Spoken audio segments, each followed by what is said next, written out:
তোমার মা বাহের তো বেমার, আমার মা বাবার জন্য গতিকে অহনা তুমি রাইজেরে কি কইবার চাও?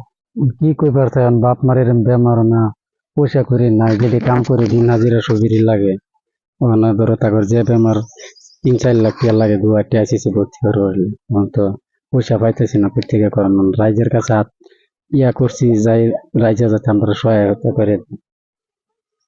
প্রিয় ভিউয়ার্স, আমার ফারুক ভাইয়ের কথা হল যে তেখেতে যিখিনি কাম কৰে এতিয়াও ডেইলি হাজিৰা কৰি আছে। বৰ্তমান তেখেতে বহুত মেহনত কৰি কষ্ট কৰি আছে মাক দেউতাকৰ কাৰণে, নিজৰ ফেমিলিৰ কাৰণে।